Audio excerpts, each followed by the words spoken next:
কুয়েতে কিছু কিছু জায়গা আছে, যে জায়গাগুলো দেখলে আপনাদের মন এমনিতেই ভালো হয়ে যাবে, মানে কোনো কারণ ছাড়া ভালো হয়ে যাবে, আশাও লাগবে না। যেমন মানুষ রসিকতার ভিডিও বানায়, রসিকতা না, বাট এগুলো ট্রাভেলস ভিডিও আমি বলবো না, কারণ আমি ট্রাভেলস এখানে আসিনি, ওয়ার্কার বিষয় হয়েছে ভিডিও বানাচ্ছি জাস্ট শুধু আপনাদের জন্য, যে আর একটা দেশে কেমন কিভাবে তারা দেশ পরিচালনা করে বা কতটা সৌন্দর্য তৈরি করে একটা মার্কেটের ভিতরে, সেটাই অবশ্যই পরিদর্শন করছে আপনাদের জন্য। আমার সাথেই থাকুন, তাহলে দেখতে পারবেন পুরো ভিডিওটা একদম রিল্যাক্সে। আসলে আমার যে পিছনে দেখছেন যে ভিউ গুলো দেখা যাচ্ছে, এর পুরো ভিডিওটা থাকবে এবং ডিটেলস কিছুটা থাকবে, বাট পুরোটা থাকবে না, কারণ একটা দেশের পুরোটা ডিটেলস কখনো ভিডিও না বলাটাই উত্তম, পারমিশন ব্যতীত। কারণ আমার পারমিশন নাই, তাই আমি কখনো পুরো ভিডিওটা দিব না। তো দেখেন আমার পিছনে যে সুন্দর একটা ভিউ দেখছেন, আসলে এই ভিউ গুলো অতি সহজে কখনো আসে না, ঠিক আছে? এই পুরো ভিডিওটা প্রসেসিং থাকবে।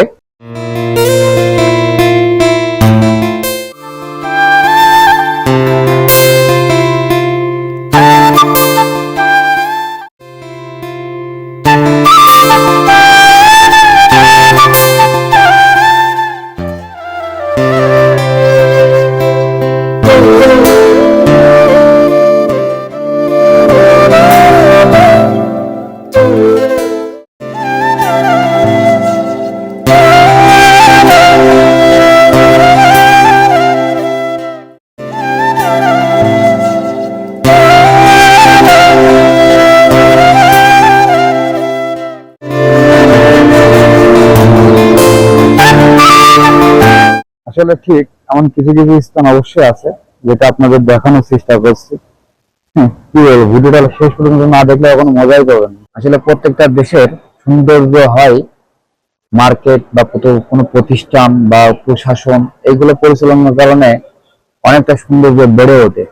ঠিক তেমনই কুয়েতে প্রত্যেকটা জায়গায়, আপনি প্রত্যেকটা মার্কেটে পরিষ্কার পরিচ্ছন্ন এবং সৌন্দর্যময় জায়গা আপনি দেখতে পারবেন, কারণ সেই জায়গায় ঢুকলেই আপনার মনেই হবে না যে আপনি মার্কেটের ভিতরে গেছেন। এই জন্য বলি ভাই, ভিডিও গুলো শেষ পর্যন্ত দেখতে হবে, নাহলে আপনি কোনো সৌন্দর্য বুঝতে পারবেন না। আমি প্রত্যেকটা কথাই কেন বলছি, ভিডিওটা শেষ পর্যন্ত দেখুন, কারণ এক একটা জায়গায় এক একটা মজা পাবেন, এটা হলো মেন কথা। দেখতে থাকুন, দেখবেন ভালো লাগবে। তাই বলবো যে সবসময়ের জন্য ভালো ভালো কিছু দেখেন, দেখলে বুঝতে পারবেন।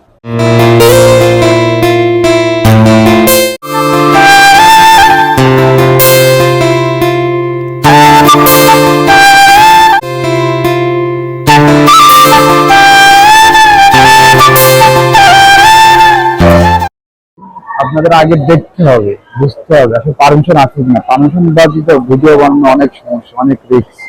এজন্য আসলে না বানানোটাই সবসময় উচিত। তবে যেটা করি সেটা তো আপনাদের জন্যই করি, এই হলো কথা। আপনারা যদি না দেখেন তাহলে সেটা তো আমার ব্যর্থতা। যদি আমি পারতাম তাহলে হয়তো আর বিদায় নিতাম না, কিন্তু একটা কথা কি, ভিডিও বড় হলে মানুষ দেখতে চায় না, তাই অতি শর্টকাটে সুন্দর সুন্দর কিছু দেখিয়ে বিদায় নিতে হয়, না হলে দেখানোর কোনো শেষ নেই। একটা মার্কেটে ঢুকলে 5 ঘন্টা ভিডিও করলো, সেই ভিডিও কখনো শেষ হবে না।